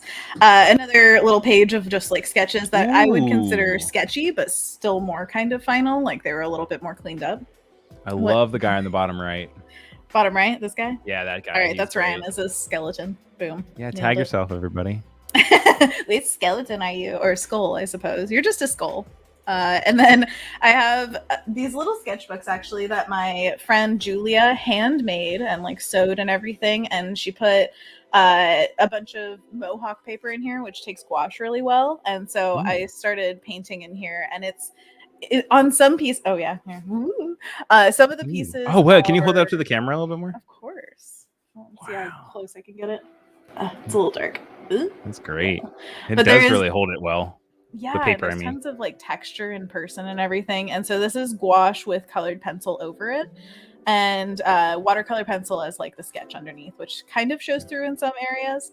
And so yeah, these are just like some of my favorite things right now to make in traditional art. And some of them, here, let me show you another page of like a mishap. Here's like just little scraps from I made this on stream, so that was for Joe. I was a mushroom person, but I mean mushroom witch, obviously. So there's just all sorts of stuff like that fill this sketchbook. Some of them are totally like unfinished, like what is that? I don't even know. Ducks with a hat? I'm not sure. Ducks with a hat? Is that illegal? That instead, should we put hats on the axolotls? So this is one form of like sketchbook that I've been playing with, and that's where these rugs came in. I started painting these and just having a ball. This is the one I just showed you. You can actually see like the texture of the ink on top. I found that white ink is the best way to find true white with on top of gouache instead of white gouache, because white gouache is not opaque, or at least enough for me. And then I also do these, like the axolotl page is kind of an example of what I love to do, which is these pages of animals kind of fit together. You saw a lot of that in my portfolio when we were showing my website earlier, but I love to do it as just an exercise in shape design, because when you put things on a page, at first you have a lot of room and you can do whatever, but then as you narrow it down, it gets a lot harder to kind of fit those shapes together. And so that's just a little like exercise I like to give myself, and it's really fun with animals because they come in every shape and size, and they're weird and fun. Yeah, that's great. So yeah, that's been my sketchbook. Now, this actually is a really good transition because Voodoo Val said, after looking through the sketchbook, we have Rohit on YouTube asking advice on how to brighten images for a YouTube thumbnail. Maybe we can give him advice to him. And I think that the way that you actually have documented these, have you altered these in any way to like bring out absolutely. Their brightness? Absolutely. When you take a picture with especially like a lesser good camera phone or something like that, like I just got a new camera phone and I'm very happy with the pictures, but the colors and values almost always need to be edited. For example, this one was way too dark right before the stream. I actually just put levels on it. So that's one of my favorite ways to alter things. If you go down to the adjustment layers, I believe this menu is called, and use levels. And then you can alt click between the layers to make sure it only applies to one layer. You clip it to it.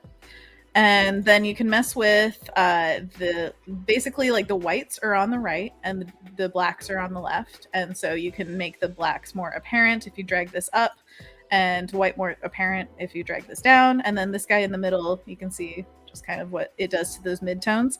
And then right below it, there are also these the black on the left, if you want less of the darkest darks, then you can zhuzh it to the right and it will take out some of that darkness. And then good old zhuzh. If you want less of the whites, then you can zhuzh, and then it becomes like less contrasty. There are 5 million ways to do things in Photoshop, so really you could, like, sky's the limit. Everybody's going to tell you a different way. Is there a way that you can think of, Ryan, that's like different from levels? Levels is one that I normally go to directly a lot. I mean, obviously it's going to be exposure. I think that, yeah, right under curves. Curves is also a great one. It's like they're all grouped together because they all do very similar things. Exposure is an easy way to just bring up the overall brightness, but then you can also mess with the offset to then kind of dial it back after. Interesting. So I'll normally bring up the exposure and bring down the offset so I don't lose a lot of that contrast. Sometimes it's a little too rough though. Another one that I will do is curves, and under curves you have a diagram that brings you from the bottom left to the top right, and it's very similar to like levels in this way, where the top right is going to be your very brightest thing and your bottom left is your darkest. And you can see how it affects, like if you bring the one on the right, it's going to say, okay, all the brightest in the top right, if you drag it down, like then it's saying that your brightest is now this darkest tone. And you can also do that with colors, because right now it's in RGB, but you can also change it to like blue or green, and then as you adjust it, it will say how much blue you want in or out of the like the level of the image. And so that's also really good in my experience is you will create an illustration, and then if you go into curves and you put curves on top of it, it will help unify all your colors together, because it will add a similar effect to literally everything. Literally unify. I love it. So those are the main things that I do. I had no idea it went into colors, so hey. The colors is great. There's going to be some downtime and a few other streams this week, so I'm going to have some time of my own on the stream. So make sure you guys tune in for the rest of the week. I guess it's a good time to put up the schedule again. Just once again calling out Cody's show later today, and make sure you watch that replay with Ursula. But then later this week, I don't have a thing for it yet, but we also have Swoop Nebula, we have Jamie Brindle, we have who else do we have? We have Rachel Ashley, and we have one last person who I am blanking on right now. It's gonna be great. Christy. Obviously, Zach, Christy, Zach, Jamie, Swoop, Rachel, all the best, and my mom. Oh my gosh! If it Can was you actually imagine? your mom, I would love that. That would be awesome. I feel really bad for who. Oh, Annika. Oh my God, it's Annika. Oh no, she's gonna lose her mind. She's gonna be like, "How can you forget me?" Could never forget you, Annika. Annika was just like standing next to you the whole time, so you're like, "Of course you're here, obviously." It's okay.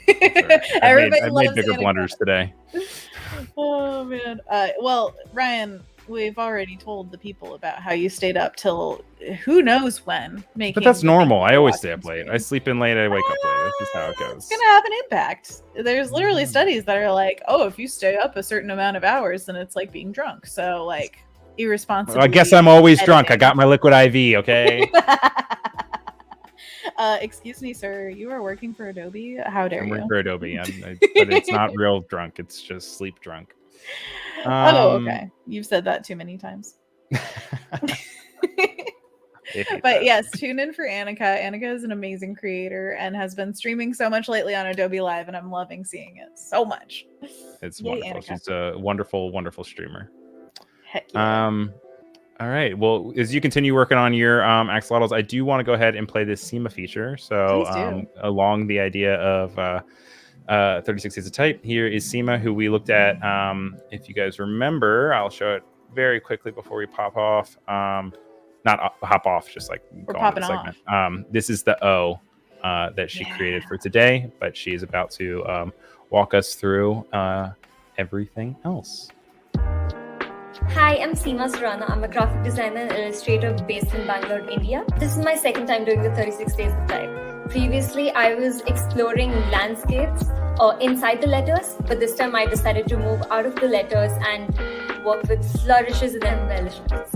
I really wanted to bring in some narrative into it and not just make it look all pretty. So each letter talks about something that I was going through, something that I was feeling, or just random mundane things around. And also because there's a ton of carved furniture around home, so you'll always find, chairs with a lot of flourishes, a lot of carving around them. So it's just something that I've always grown up with, and I wanted to bring that into my work too. I think I've learned a lot because this time my color palette was restricted. So I think that's where it got a little tricky for me. Like with some colors, it was really difficult to bring out the elements that I wanted to and the way that I wanted to. To show figures with flourishes was very tricky, but I think I really enjoyed working on them. Letter J so far has been my favorite, and also C. The figures were something new to me, and I've always been really bad with anatomy. It's something I still struggle with. So to find a way to really show figures I was just really happy and proud that I could do something to show it that way. For the type, I did use another font as a reference because I'm not too familiar with the nitty-gritties of it. So it was so I just used something as a base, but at the same time I figured out how to give the cuts that I've been going for. You can follow me on Instagram. My handle is SEEMAAAS. And on Behance as Seema Surana. I am available for any freelance projects, primarily for illustration.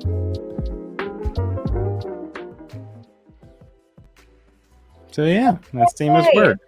That was beautiful. I loved that whole thing. It was such a journey. The color palette, right? So good. So beautiful. And also the previous letters with all the illustration inside, I see that the transition to this new one, and I love that some people they just transform with their art so much, and they're like 100%. Oh yeah, I keep doing this project and it comes out so beautifully, and you can see their growth as an artist. It's awesome. Yeah, also, I think the thing that I really liked talking to Seema about is the idea that this 36 Days of Type, it obviously has a strong, heavy hand on the idea of designers and people creating type, but it doesn't always have to be directly tied to that. And she's way more of an illustrator than she is a designer, and she was still able to contribute and participate and really create beautiful series, both this time and the last time. So. Absolutely. Love to see that. And great editing. Did you put that all together? Yes, I did. Once again, Ryan. Thank you. I'm glad you liked it.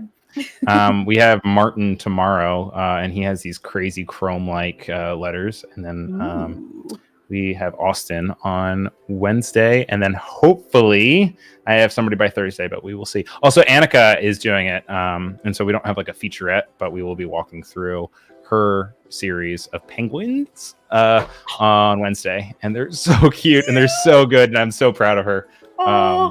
That's adorable sounding. I can't wait to see. Yeah, no, you're gonna love it.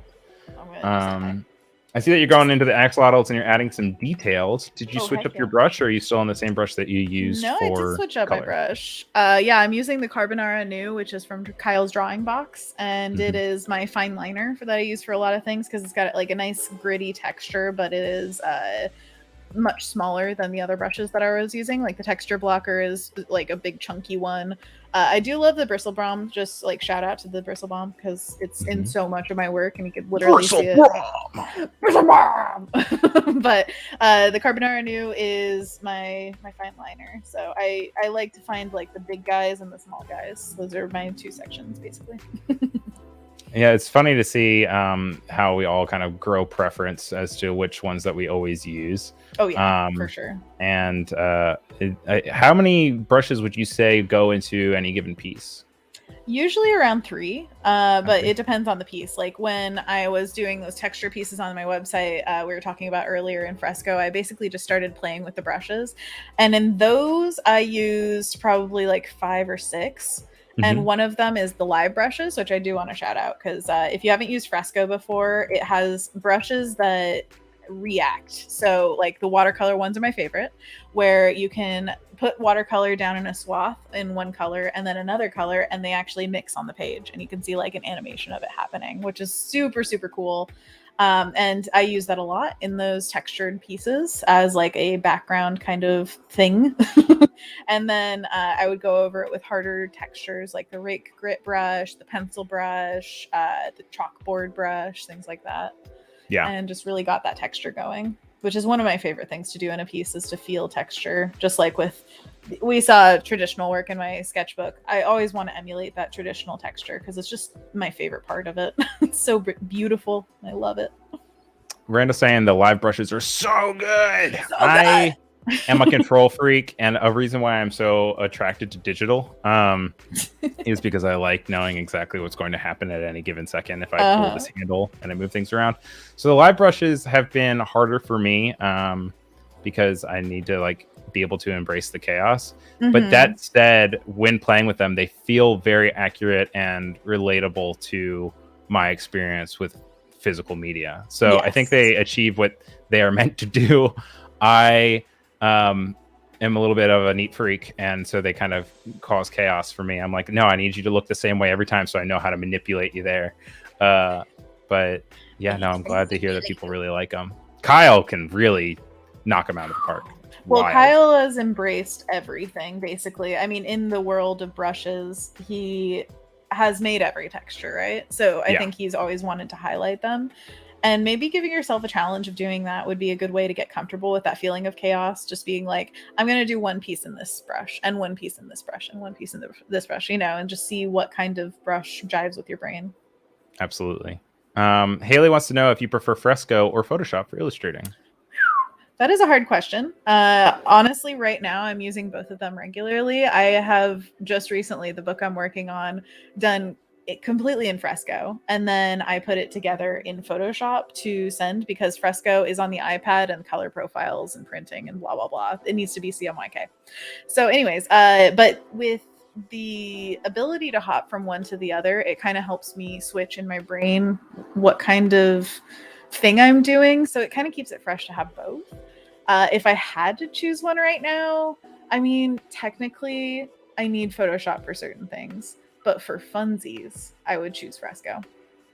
Yeah, how do you approach a certain project to decide if you start in Fresco or Photoshop? Is it just out of convenience as to what's like within arm's reach? Or well, for this project, it was just because I needed a change. I was so dead end to Photoshop because I was doing 2 books at once, and one of them was already in Photoshop. And so I was like, if I'm just sitting at my computer constantly for days on days on days, it will burn out my brain. And so what I need to do is like be able to shift and move. And sometimes, like, the way I did it was I would work on the day during the day I would work on the computer, and then at night I would switch to the couch and like watch shows with James or something, and I would be on the iPad.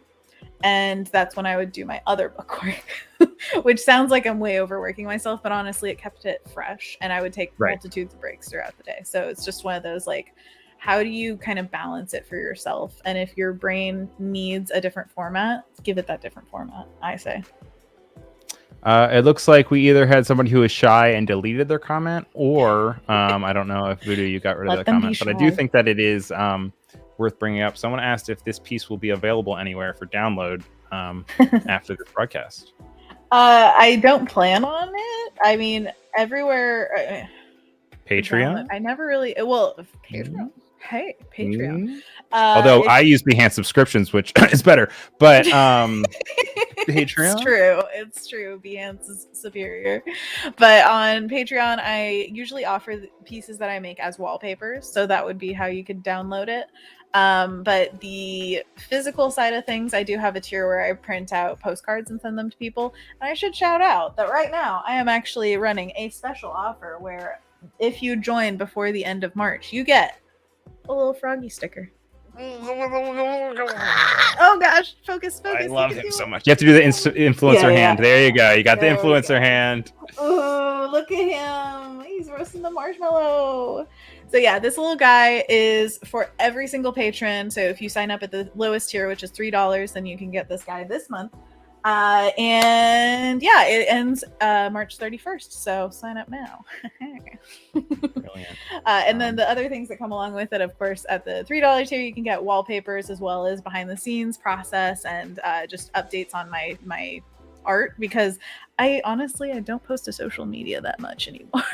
I've gotten really bad at it. So Patreon is where you can actually keep up with everything I'm making. And then when do you stream on Behance and YouTube? I stream on Behance and YouTube Tuesday and Thursday, 3 p.m. Pacific to 5 p.m. Pacific. So that's 6 p.m. for all you East Coasters like me. Yes. East Coasters, the rare form. So I know you're still working on your axolotl piece, which is coming along really great. But I do want to make sure that we do make a little bit of time for some art talk.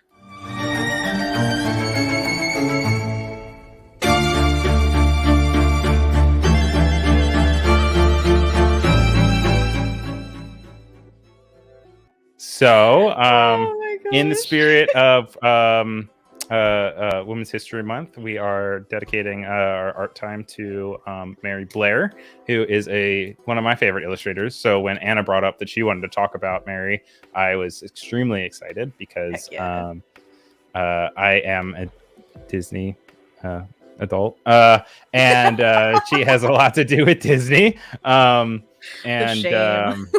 Wow. Yeah, I know. My family is cringe status. We're great. But yeah, just talk about Mary Blair, who is alive from 1911 to 1978, which is not too young, not too old, man. It's too soon. could live longer. So sad. But I went ahead and I grabbed just a few different pieces of her work. I wanted to include her 1930s. I also want to make sure I give you the platform for women to talk about women. I don't want to just be the guy that's talking. How dare you, Ryan? But I did want to bring up her watercolors, because her watercolors are vastly different from anything that she is known for and successful for, honestly. She did this right around when she started working for Disney, and it didn't mesh with Disney, so she ended up actually quitting from Disney in the beginning. And I think that this is a beautiful illustration of, one, they're great. They look awesome. I love them. But two, it also goes to show you how that you can really change your style and grow as an artist. And just because you make stuff that is pretty or things that you feel like you're set in your ways, you can always change. Not that she had to, but she got inspired by different stuff. Definitely. It is. Do you have any thoughts about these? A wild gamut of work. I think that you can see a lot of her, how she interprets reality in this, where she's seeing the shapes, the colors, the values, all that kind of stuff, and what she chooses from that to depict. And that you can kind of almost see a little bit of her flair, her Blair flair. Mary Blair flair. But yeah, the later work is what she's definitely more recognized for. But I love what you said about that, where it's there's always room to change. There's no rule that says you have to be one thing. It's just what you get paid for, which is what she got paid for at Disney, was very different from this. Yeah, absolutely. Also, Cienbia, I see your messages over on YouTube. We do all the chat over on Behance, so make sure you click on that Behance, where it's great to have you here. But thank you for tuning in from Malayala, India. Ooh, I have never heard. I've never heard of it either, so it's great to have you here. Well, from Brooklyn and from Portland, Oregon, which is on the West Coast, and I'm on the East Coast of the United States. Not sure how much you know. Disney recruited, Walt Disney, not just the corporation. Walt Disney recruited her after she quit her job, actually, a few years after, in 1941, to go on this South American tour of World War II era, that they were kind of going to explore South America for one of their upcoming Donald Duck movies. That was then the one that, it's him and the other amigos. It's not the Three Amigos. It's something else. Three Habaneros, I believe. Three Habaneros. And this is kind of what she came back with. And this is kind of when her style that we know now kind of really begins to start. It's not exactly like it, but it's you could be like, oh, okay, that's that lady. Totally. You can identify the Mary Blairness. I love the motion of the top right one. It feels like almost oceanic, but then I also really like the iconography of the llamas on the bottom right. I mean, llamas are great. There is a lot to say about Disney and cultural things, because I do feel like they have a really good track record of sending artists to see the places first, which is great. I do think that in the future and more with their productions, they're hopefully, and I don't know as much like as I probably should about it, but just like how much they hire from the actual culture that they're depicting. Yeah, source from the actual source material. And the productions that Mary was working on back then are very different from today. So I think that if you were to look at the actual productions at the end, they might not be as culturally sensitive as you would want them to be, but that was the period of time, and I think that Mary herself was approaching these very respectfully and trying to actually take in what she was seeing. It's also it's 1940s, so I was like, I'm gonna have to close my window. How dare they? Sometimes I don't know if you can hear. I don't know if you can hear my outside neighbors. Very minorly. Okay, cool. I'll shut my window right after this. But this is her actually working. She returned to Disney as a concept artist and designer. And she began working on different concept art, like for Alice in Wonderland. I'm gonna let you take it over as I shut my window. All right. Alice in Wonderland is beautiful. Look at those pieces. I think this is when she really came into her own with the coloring, because that's one of the big hallmarks of her work, is how she used very intense colors, but also kind of blocks them out in a graphic way. Like you can see in that bottom right one, it's just blue and green, basically. And the Alice in Wonderland art is in a lot of different art books. So if you've seen some of those older ones, there are tons of books of Mary's work. So if you wanted to look further into what she created, there's some really beautiful stuff in there. And this is kind of a perfect point as to I wanted to call out The Secret Garden by Anna. Anna Daviscourt.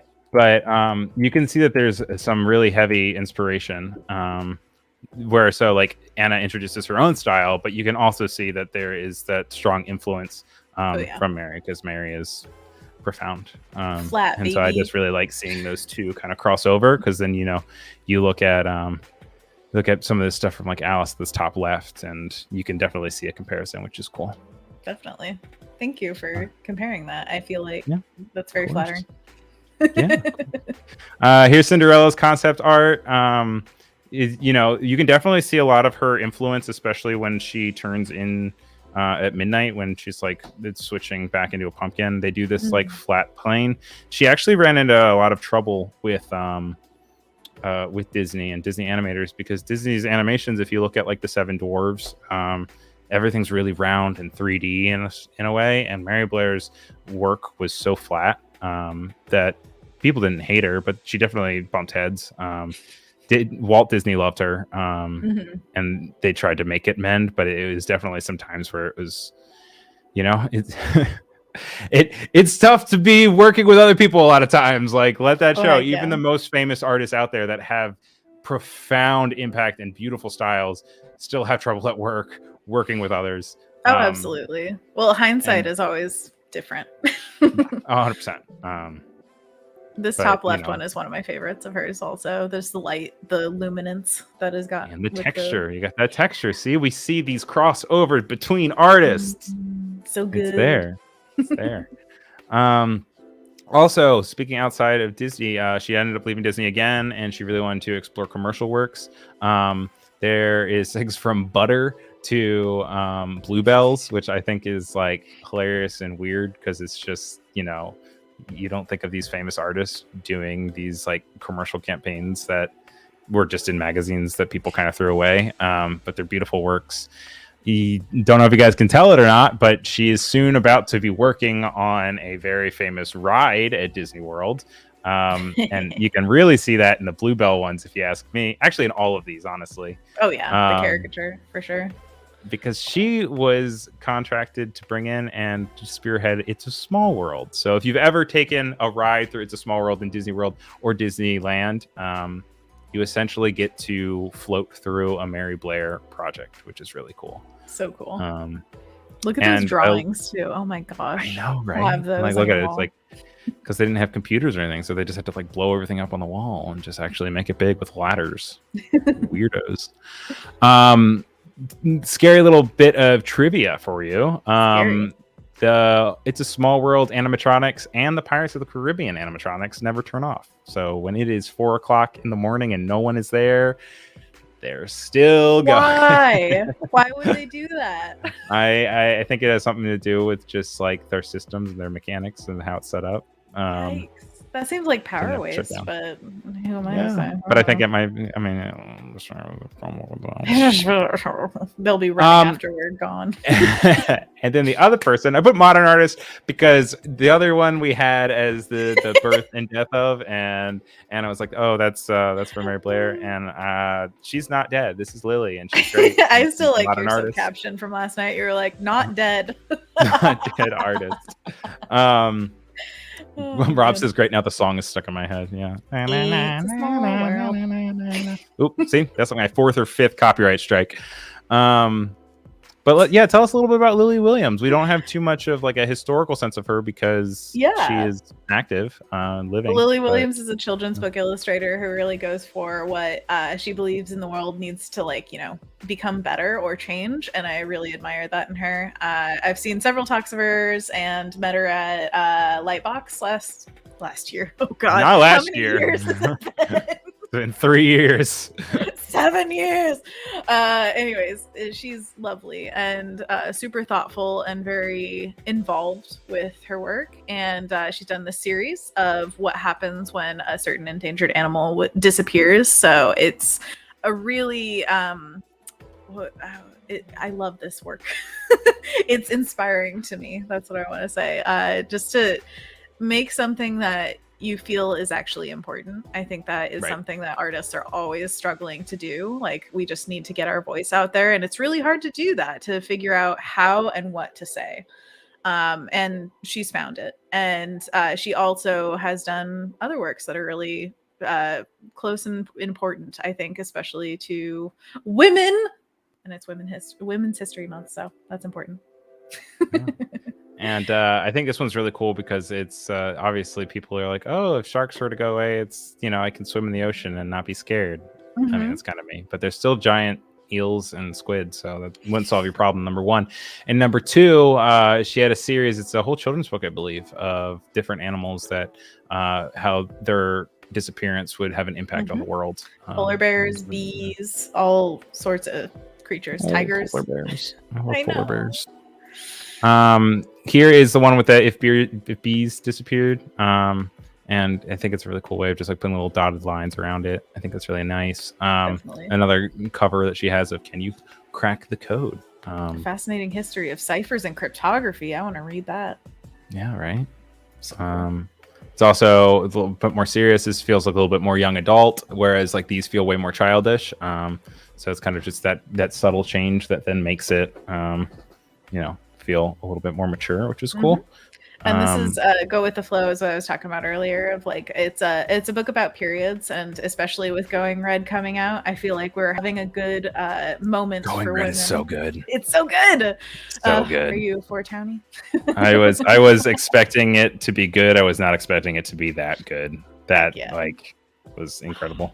I want to hug that Four Town, so of course. badly. But I think that this is a really important time to just mark as like, hey, maybe we can change the conversation from something to be avoided and embarrassing instead, and just be like, this is something that people go through, and especially young girls should know about it before it happens to them. And their parents should be more open about it and all that jazz. Everybody should be. This is a societal change that I think is desperately needed. And Lily actually just announced that Go With The Flow is getting a sequel. So there will be a new book coming soon. It's called Go With The Flow's more than one. Can't remember what it's called, but I believe it's the same group of friends. And it's a story about friendship, period. That's the tagline. And so it's also engaging, it's not just, hey, here are periods, but it's like, it's a story. Here's periods. Also, my name is Lily Williams. I can't wait for your story about periods, Ryan. With that my voice. Period piece. Yeah, I'll tell you how that goes. I'll tell you how that goes right away. And then I also wanted to include some editorial that she has. I thought this one was really cool because this felt very Mary Blair, which is like, of course, there is some crossover. Yeah, we love to see it. Felt like Alice in Wonderland, obviously, but I like her use of blue here. There's only blue there's blue kind of on the bottom, but the blue is so poignant in her jumpsuit. Kind of reminds me of the blue that we looked at with Frida earlier with the blue house. It's a very similar hue.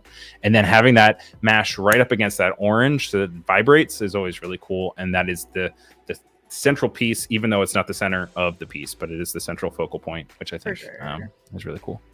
I love it. Also, they got that texture in the background just for you, Anna. Texture. I'm obsessed. And then this is the last piece that I have from her. It's another editorial piece. Once again, using negative space and really commanding the eye to look in where she wants them to look. For sure. And I think it's just really beautiful work. I love it. And the wall of social media. It's frightening. Person at person 1 2 hours ago. Can you just send it to me? No.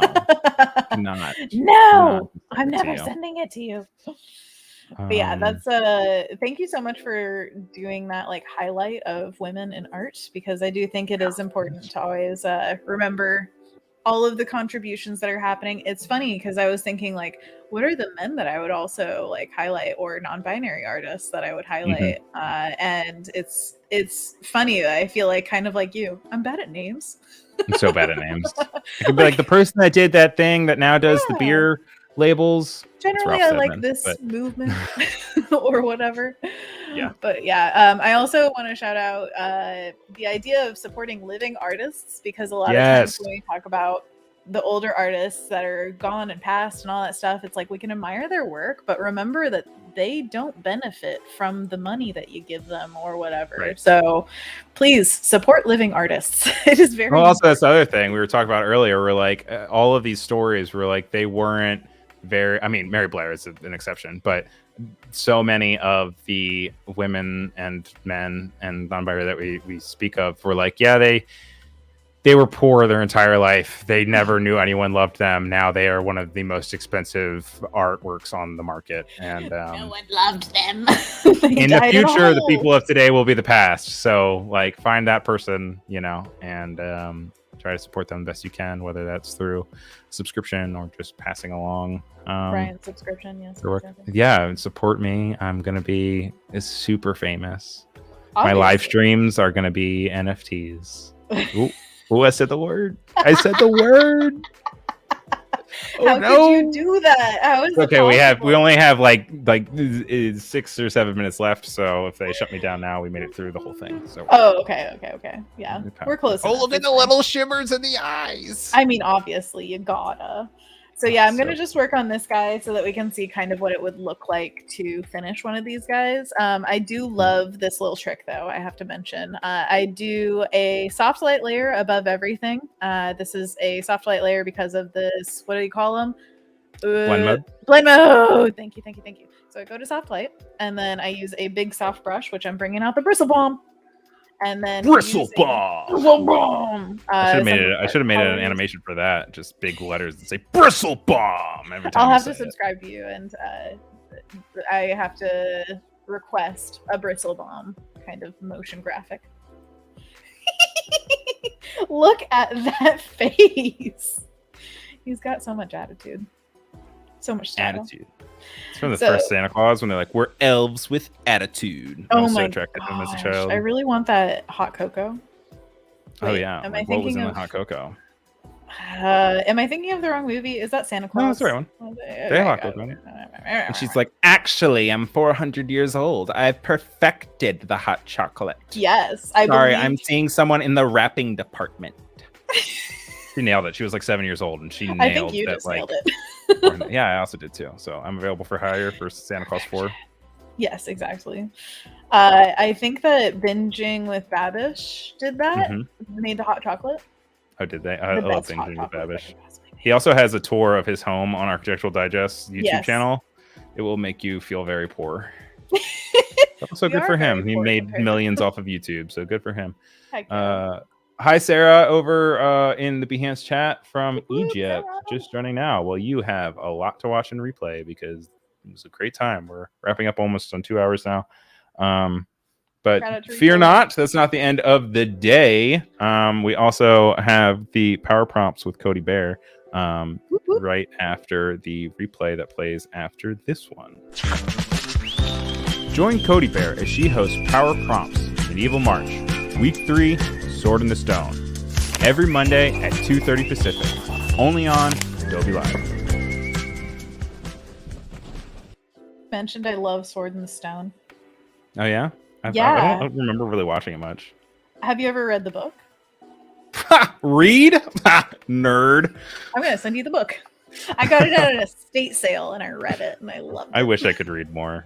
I get so distracted. It's bad. I mean, that can happen. I have 1,000 things that I have on my reading list that I start and then I just am like, oh, but the internet. Oh, but the internet. I could make stupid little animations for a live stream that I'm doing.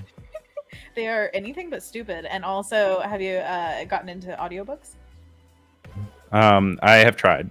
We listened to one on the way out to Colorado, and then we tried to listen to Dune, and with words like Safradis and the Jubelshoppens, like it was very hard to keep up. I understand that. Yeah. Ooh, Sally and Designs over on YouTube. Make sure you join us over on Behance. Boop, boop. Next few things. Voodoo brings up a good point. We have 5 minutes left, so give me and Anna a follow. Behance.net/Selvy and Behance.net/Anna Daviscourt.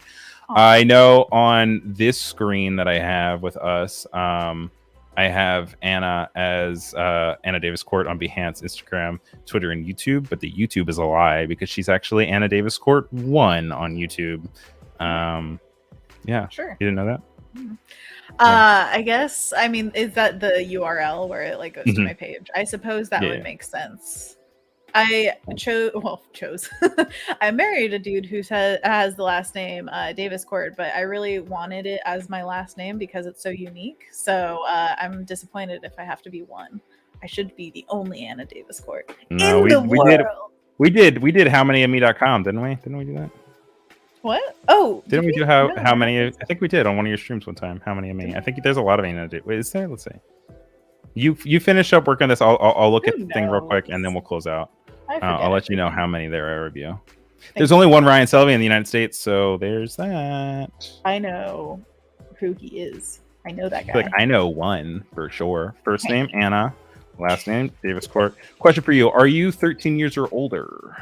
Yeah. Cool. I don't know. You didn't know Ned's declassified guide, so who knows that? How old? There are 738,792 people in the United States with the first name Anna, and there are fewer than 125 people in the U.S. with the last name Daviscourt, and there are one or fewer people in the U.S. named Anna Daviscourt. So there's one or fewer. One or fewer. So who knows? I don't even know. So that makes sense. That makes a lot of sense. I'll show you guys. Thank you so much for that information, Ryan. It was really important. By the way, here's the how many of me? How dare you? Oh wait, I was showing them. I was showing them how to do your thing. See. One or fewer, baby. That. I think there are fewer, honestly. Or I don't know. I might be less than one. Randall says allegedly. Allegedly. Oh no, Odari's here. Hi, Odari. Oh, Voodoo Val loves audiobooks. Heck yeah. What's your favorite audiobook that you've listened to right now? Can you name one at the Mo? The soft light layer. That's what I wanted to show you. So this is without the soft light layer and with it. Ooh, I love that. Oh, I love it so much. Oh boy. Hype man, Ryan. Well, we are at 55. Which means they're going to cut me off in like 2 minutes. All right. Thank you so much for having me. It's been a ball. So much, Anna.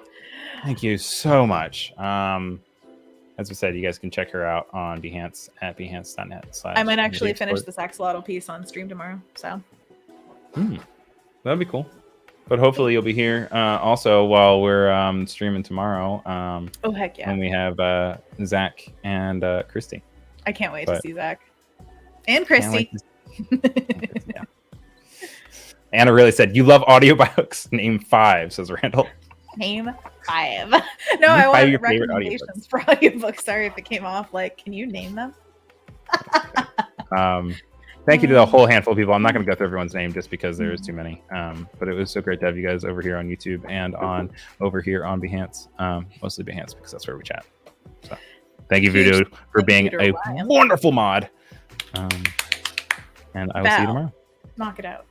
Ryan, thank you so much for hosting. You're amazing. Also, check out Ryan's stuff. Streams, subscription, offset week, everything. It's going to be great. We're here all week. And then hopefully we can make a case that I'll be back here more often. But we will see. All the time. You're the new host for everything. Ryan, please share the monkey paw segment for Anthony to see. Okay, cool. One more thing for Anthony. And then we'll...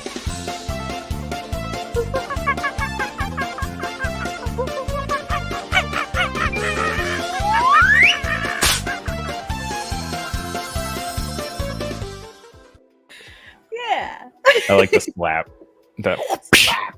Now we have to do monkey paws. Okay. Bye. Bye, guys.